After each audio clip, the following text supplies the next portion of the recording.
গরম ডালের বাটি মেয়েটা আনতে পারবে কিনা তুমি গিয়ে দেখো তো কি করছে।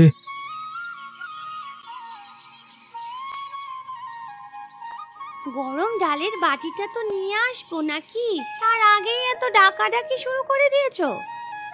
আরে ওইটুকু ডালের বাটি আনতে না পারলে আর সংসার করে খেতে হবে না পরে। হ্যাঁ, তুই চুপ থাক, নিজে বোধহয় খুব কাজ করে ফেলিস, আমাকে বলতে এসেছে বড্ড। আরে খেতে বসে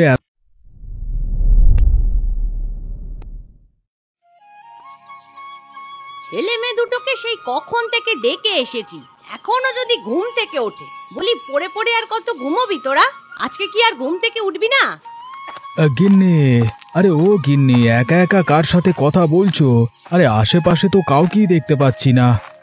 কেউ থাকলে তবে না দেখতে পাবে, সেই কখন ছেলে মেয়ে দুটোকে ডেকে এসেছি, এখনো ঘুম থেকে ওঠার নাম নেই। আরে বর্ষার ছুটি পড়েছে ওদের স্কুলে, একটু ঘুমিয়ে নিক না, সমস্যা কি এতে? হ্যাঁ, আমি একা একা কাজ করে মরি আর নবাবেরা সব নাকে সর্ষের তেল দিয়ে ঘুমো যাও। না খেয়ে কি আর ঘুম ধরবে? তাই তো একটা তাজা দেখে মাছ নিয়ে এলাম, বেশি করে পেঁয়াজ দিয়ে একটু কালিয়া করে দিও তো। আমি ওইসব কিছু পারবো না করতে, সেই সকাল থেকে বাড়ির কাজ গুছিয়ে ডালের বড়ি দিতে বসেছি। মেয়েটা যদি আমার সাথে একটু হাত লাগাতো তবে আমারও তো কষ্টটা একটু কম হতো নাকি? একটা মাত্র মেয়ে আমাদের, ওকে দিয়ে কাজ কেন করাবে তুমি শুনি? ও বাবা, তাহলে বাড়িতে 4টে দাসীবাদী রাখো না, তাহলে তো আমারও কষ্টটা একটু কমে আর আমারও হাড়ে একটু বাতাস লাগে।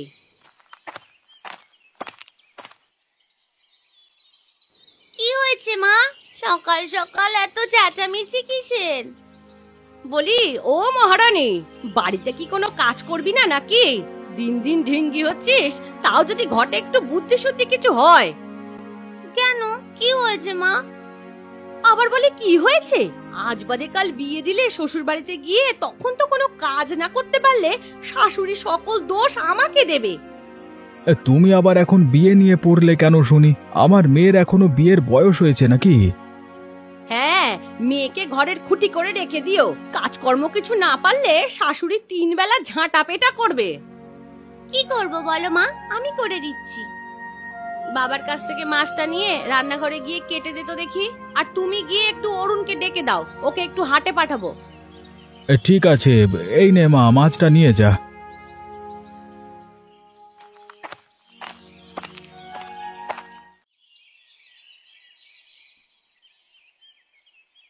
গিন্নি, আরে ও গিন্নি, কোথায় গেলে তুমি? সে কখন স্নান সেরে এসে বসে আছি, আমাকে কি সকালের জল খাবার দেবে না নাকি?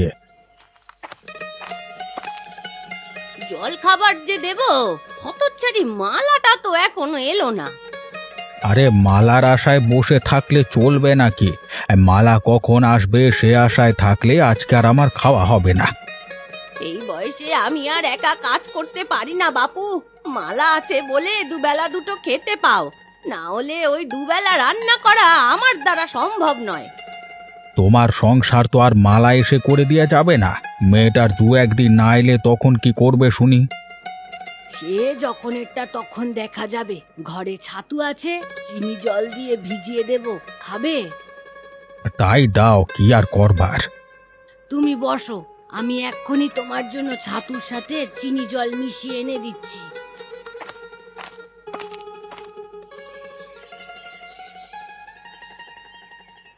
তা ঘরে বাজার সদাই আছে নাকি বাজার থেকে এনে দিতে হবে কিছু? বাড়িতে মানুষ তো মাত্র আমরা 2 জন, তার জন্য এত এত বাজার করার আবার কি দরকার? এখন তো আমরা 2 জন, কিন্তু এক সময় যে আমার বাড়িটা মানুষে ভরে থাকতো। সেসব কথা ভেবে আর লাভ নেই, যার যেখানে শান্তি মেলে সে সেখানেই থাকুক। আমাদের বুড়ো বুড়ির একভাবে না একভাবে দিন ঠিক কেটে যাবে। হ্যাঁ সেই তো, দুনিয়াতে আমরা আর আছি বা কদিন বলো তো? নাও তাড়াতাড়ি খেয়ে একটু বিমলদের পুকুরে যাও দেখি। কেন, বিমলদের পুকুরে আবার কি শুনি? শুনলাম ওদের পুকুরে নাকি মাছ ধরছে, তাজা দেখে কয়েকটা মাছ ধরে নিয়ে এসো তো।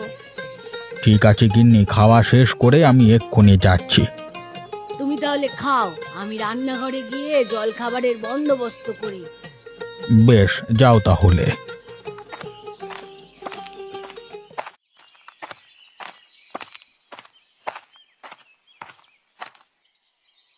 ও পিসি, মাছ নিয়ে চললি কোথায়? কোথায় আর যাবো লো চুরি, তোর কর্তার মতো তো আর 2-4 বিঘে জমি নেই যেখানে গিয়ে বসত করব। বাবা, বুড়ির কথা শোনো, আমার কর্তা বুঝি তোমার কেউ হয় না এমন ভাবে বললে যে? না, আমার কিছু হয় না। আমার যদি কিছু হতোই তাহলে আমাকে গায়ের শেষ মাথায় জমি দিত না। নিজের ভাগে সব ভালো জমি নিয়ে আমাকে কিনা এই জমি দিল। কর্তা ভালো মানুষ, নিশ্চয়ই সব ভালো মন্দ বিচার বিবেচনা করে জমির ভাগাভাগি করেছেন। তুই চুপ করলো চুরি, কর্তার হয়ে আমার কাছে সাপাই গাইতে এসেছিস? মাগো, এক পা সজ্ঞে চলে গেল, তবু বুড়ির দিমাগ কমেনি এখনো। বলি, এত চ্যাটাং চ্যাটাং কথা আসে কোত্থেকে শুনি? ওরে হতচ্চারি, আমার বয়স হয়েছে কিন্তু গায়ের জোর কিন্তু এখনো একটুও কমেনি। মাথার চুল কিন্তু একটাও বাড়িতে নিয়ে ফিরতে পারবি নে। তোমার সাথে কথা বলাই আমার ঘাট হয়েছে, ভেবেছিলাম দুটো সুখ দুঃখের কথা কইব। ও মা, বুড়ির দিমাগ দেখো, দাঁড়ানো দায় হয়ে পড়েছে। যা যা, তোর কর্তার বাড়ি গিয়ে কাজ কর। আমাকে জ্ঞান দিতে কে বলেছে তোকে? ওই চুলগুলো এমনি এমনি পাকেনি আমার।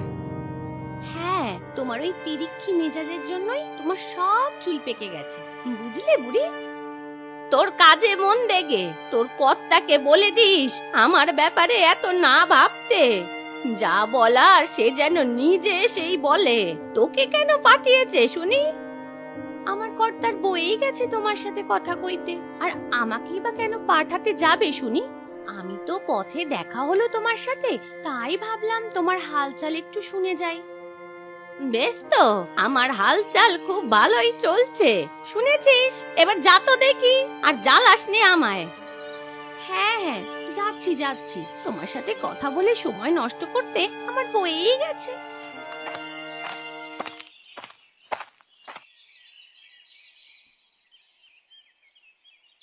সকাল গড়িয়ে দুপুর হতে চললো, হতচ্চারিটা এখনো এলো না। আজ আসুক, একবারে মাথার চুল আর একটাও আস্ত রাখবো না।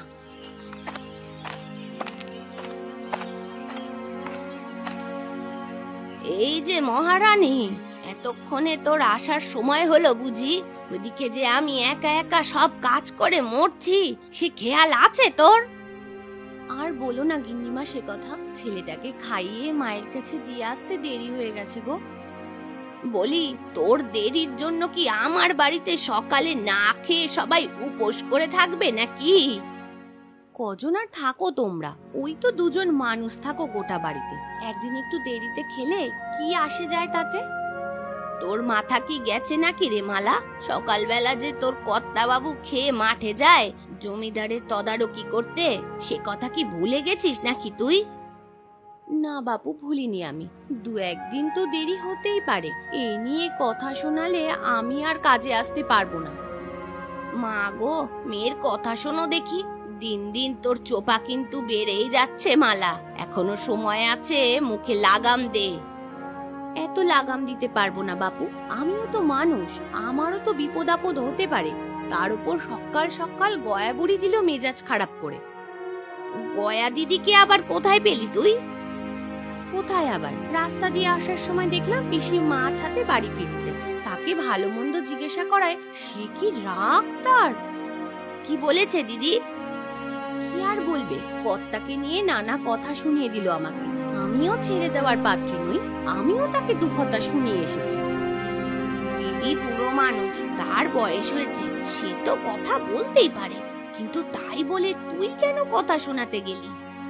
শোনাবো না, ভালো মন্দ জিজ্ঞাসা করায় কে এমন চটে যায় শুনি? ফের কখনো দেখা হলে দিদির কাছে ক্ষমা চেয়ে নিস, সে আমাদের গুরুজন মানুষ, জমি জমা ভাগাভাগি নিয়ে একটু রাগ করে আছেন। তোমাদের রাগ বাপু, তোমাদের মাঝেই রাগ, আমি আর কাউকে কোনো ভালো মন্দ কিছুতে শোধাতে যাব না। এখন বেশি কথা না বলে যা, তরকারিগুলো কেটে ফেল দেখি।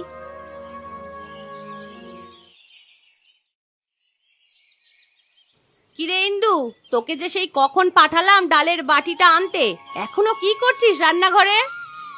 গরম ডালের বাটি মেয়েটা আনতে পারবে কিনা, তুমি গিয়ে দেখো তো কি করছে।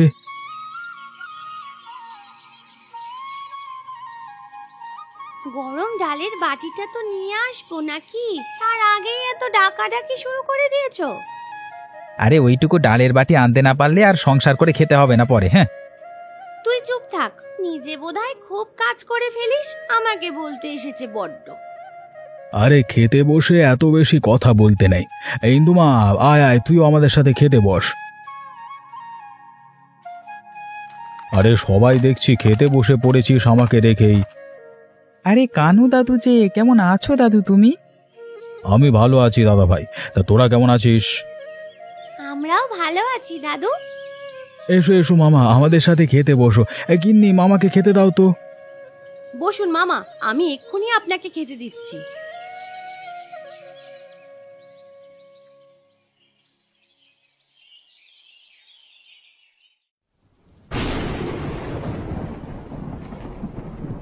আহা, এই বৃষ্টির দিনে আমার বাড়িটা একেবারে ভরে উঠতো হাসির আনন্দে।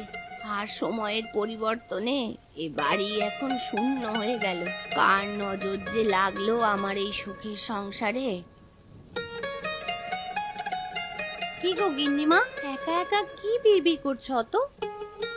আর কি বলবো দুঃখের কথা মালা, আমার বাড়িটা যে এমন বৃষ্টির দিনে হাসি আনন্দে ভরে থাকতো, আর আজ দেখ শূন্য বাড়িটা আমার খা খা করছে। কি আর করবে বলো গিন্নিমা, দুনিয়ার নিয়ম যে এমন, আজ যারা আছে কাল আর তারা থাকবে না পাশে। এই বৃষ্টির দিনের কথা মনে আছে তোর মালা? কেন মনে থাকবে না গিন্নিমা, এই দিনে সকালের খাবারে একটা আলাদাই আবদার থাকতো, কুমড়ো দিয়ে ইলিশের তরকারি। আর এই তরকারিটা গয়া দিদি যা রাঁধতো না, আহ সে স্বাদ এখনো আমার মুখে লেগে আছে। কতদিন হলো সেই তরকারির স্বাদ পাই না। তা তুমি ঠিকই বলেছ গিন্নিমা, গয়া পিসির মতো রান্নার হাত আর দুটো আমি দেখিনি এ গায়ে। যেমন তার কথার ধার, তেমনই তার রান্নার হাত।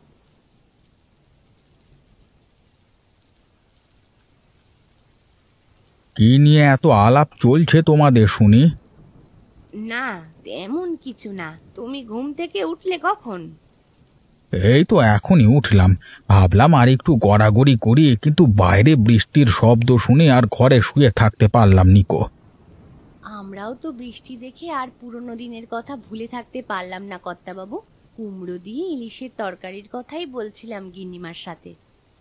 তুই আবার এইসব কথা বললি কেন তোর বাবুর সামনে? তোকে না মানা করেছি ওর সামনে এইসব কথা তুই তুলবি না। আগে আমার মনে ছিল না গিন্নিমা, বেমালুম মুখ ফসকে বেরিয়ে গেছে। ওকে বকে আর কি হবে গিন্নি, এইসব স্মৃতি কি আর ভুলে থাকা যায়? না জানি আমার তপনের পরিবারের সবাই কেমন আছে। ছেলে মেয়ে দুটো সে ছোট থাকতেই ওরা চলে গেল, না জানি এখন কত বড় হয়েছে। আর ওদের তো আমাদের কথা মনেও নেই হয়তো। তা মনে থাকবে কি করে? ওরা যখন এ বাড়ি ছেড়ে গেল তখন তো অরুণের বয়স কেবল 3 বছর, আর আমাদের ইন্দু তো তখন কোলের শিশু। ওগো, তুমি একবার যাও না, ওদের খোঁজ নিয়ে বাড়িতে নিয়ে এসো। আমার আর ভালো লাগে না এইভাবে একা একা থাকতে। আমারও যে আর এভাবে থাকতে ভালো লাগে না গিন্নি, কিন্তু কি করব বলো, সবার ভালোর জন্য কিছু করতে গিয়ে আজ আমি সকলের কাছে খারাপ হয়ে গেলাম। চলো তোমরা খাবে, চলো। এখানে বসে এসব স্মৃতি মনে করতে থাকলে আজকে আর খাওয়া হবে না। হ্যাঁ হ্যাঁ তাই চল, এসব মনে করলে আর খেতে মন চাইবে না। চলো আমরা খেয়ে নি।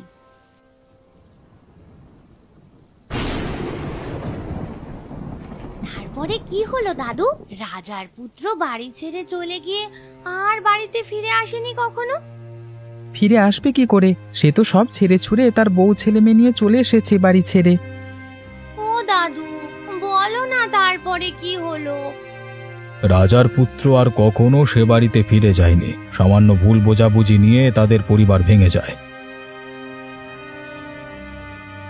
কি ব্যাপার, এত রাত হয়ে গেল, এখনো তোরা মামাকে এইভাবে জ্বালাচ্ছিস? খাবি না নাকি তোরা? মামা, খেতে দেবো আপনাকে? সে কি আমাদের খেতে দেবে? তা তপন কোথায়? ও খাবে না নাকি? কেন দাদু, তুমি জানো না বাবা বৃষ্টির দিন এলে যে খাবার খায় না? হ্যাঁ দাদু, বৃষ্টির দিন এলে বাবার খুব মন খারাপ থাকে। সে তো থাকবেই। এ যে পুরনো দিনের জখম, এত তাড়াতাড়ি তো ভোলা যে অসম্ভব। কি হয়েছে দাদু, কি বলছো তুমি এক মনে? ও কিছু না দিদি ভাই। ও হ্যাঁ বৌমা, আমাদের এখানেই খেতে দাও। দাদু, তুমি কি আমাদের থেকে কিছু লুকাচ্ছ নাকি? আমাদের খুলে বলো তো। এত তোদের শোনার দরকার নেই, বড্ড বেশি কথা বলিস তোরা। চুপচাপ খেতে বস, আমি এক্ষুনি খেতে দিচ্ছি, আর খাওয়া শেষ করে ঘুমোতে যা। ও দাদু, বলো না আমাদের থেকে কি লুকোচ্ছ তুমি? তোরা এখন যথেষ্ট বড় হয়েছিস, এখন তোদের সবটা জানা দরকার। আজকে রাতে ঘুমানোর সময় তোদেরকে আমি সব খুলে বলবো। ঠিক আছে দাদু, আমরা রাতে ঘুমানোর সময় তাহলে তোমার থেকে সব শুনবো। চুপ কর দাদা, মা চলে এসেছে।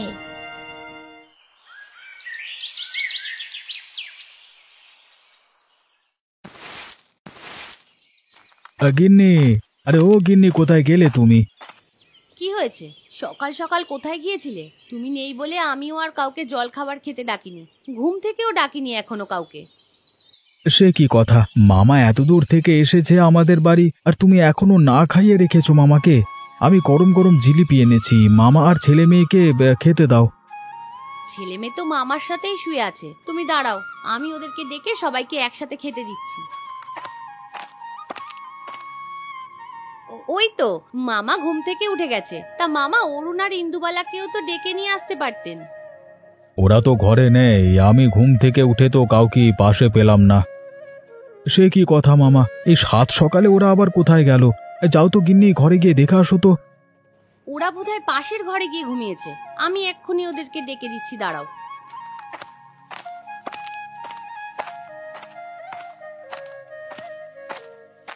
ওগো, ওরা যে কেউ ঘরে নেই, সাথে ওদের জামা কাপড়ও দেখছি নে। ওরা জামা কাপড় নিয়ে আবার কোথায় গেল? জামা কাপড় নিয়ে কোথায় যাবে ওরা? তুমি ভালো করে ঘরটা খুঁজে দেখেছো তো সব? হ্যাঁ গো হ্যাঁ, আমি সব তন্ন তন্ন করে খুঁজে এসেছি। নারীর টান, বুঝলে ভাগ্নে, ওরা ঠিক কমলপুর গেছে। কমলপুরের কথা ওরা কি করে জানলো মামা? নিশ্চয়ই তুমি বলেছো ওদের এসব। হ্যাঁ, আমি সব বলেছি ওদের। আর কতদিন ওদের আপনজনের থেকে দূরে রাখবি বলতো? আর এখানে থাকা যাবে না, চলো ওদের খুঁজতে বের হই। ওরা ছেলে মানুষ, না জানি কোন পথে বিপদ আপদে পড়ে যায় আবার। হ্যাঁ হ্যাঁ, তাই চল সবাই বেরিয়ে পড়ি।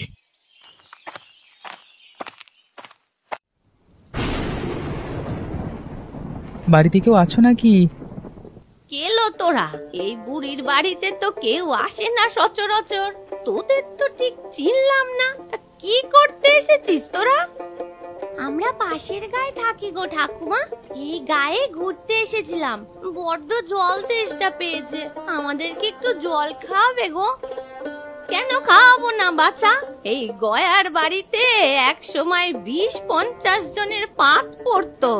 তোরা বস, এইখানটাতেই বস, আমি এক্ষুনি তোদের জন্য জল আর মুড়কি নিয়ে আসছি।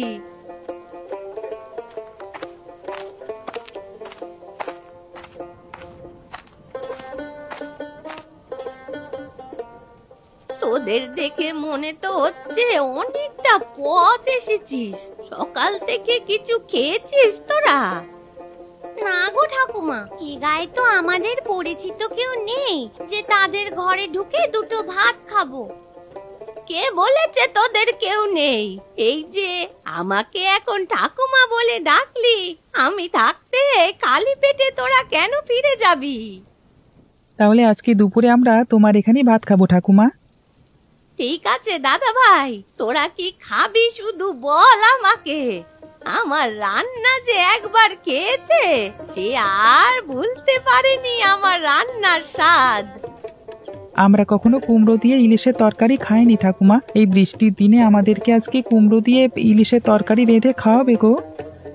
কিন্তু ওই তরকারিটা যে আমি আর এখন রাঁধি না দাদা ভাই, ওই তরকারিটার সাথে আমার অনেক স্মৃতি জড়িয়ে আছে। আজ বৃষ্টির দিনে তোমার নাতিরা তোমার কাছে একটু তরকারি খেতে চেয়েছে, আর তুমি কি না দেবে না? ঠিক আছে, তাহলে আর আমাদেরকে খেতে দিতে হবে না। এই গয়ার বাড়ি থেকে কেউ কখনো খালি পেটে যায় না। তোরা যখন খেতে চেয়েছিস, অবশ্যই আমি রান্না করব।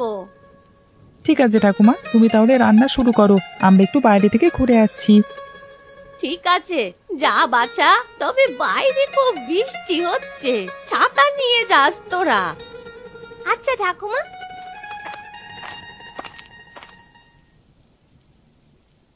ও মালা, বাইরে যে আবার ঝুম বৃষ্টি শুরু হয়েছে, আচারের বয়ামগুলো তুলেছিস?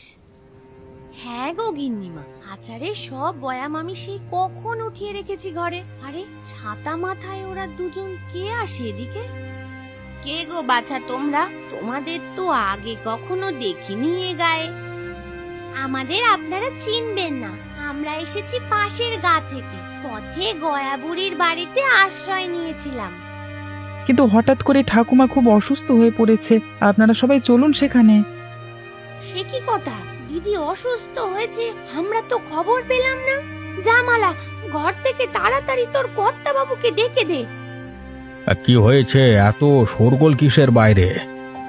এই ছেলে মেয়ে দুটো খবর নিয়ে এসেছে, গয়া পিসি নাকি খুব অসুস্থ, শরীর খারাপ। এক্ষুনি চলো কর্তা বাবু। সে কি কথা? চল চল, সবাই দিদির কাছে যাই।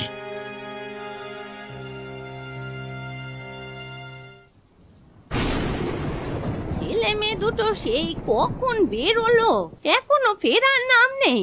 ওতে আবার কোনো বিপদ আপদ হলো না তো? ওদের জন্য যে আমি কুমড়ো ইলিশের তরকারি রেঁধে বসে আছি। কোথায় দিদি, কোথায় তুমি? কি হয়েছে তোমার? এ কি গোপাল, তুই এখানে? আজ বড্ড দিদির কথা মনে হয়েছে। এতদিন কোথায় ছিল এই দরদ? এ কি দিদি, তুমি তো সুস্থই আছো, তাহলে এই ছেলে মেয়ে গিয়ে আমাদের বললো কেন যে তুমি অসুস্থ? কারা গো তোমরা? এই বৃষ্টি মাথায় আমাদের মিথ্যে বলে এখানে নিয়ে এলে কেন গো? ওরা যে আমাদের তপনের ছেলে মেয়ে গো, তোমাদের সবাইকে আবার এক করবার জন্যই ওরা এসেছে এখানে। আমাদের তপনের ছেলে মেয়ে কত বড় হয়ে গেছে ওরা। আয় আয় দাদু ভাই, তোরা আমার বুকে আয়। একবার যখন এসেছিস, তোদেরকে আর ফিরে যেতে দেব না। হ্যাঁ রে তপন, এতদিনে কি এই বুড়ো কাকা কাকিমার কথা একটুও মনে পড়েনি? কে বলেছে মনে পড়েনি? বৃষ্টি এলেই যে কুমড়ো ইলিশের তরকারির কথা ভেবে আর সেদিন ভাত মুখে তুলিনি। আমি কে?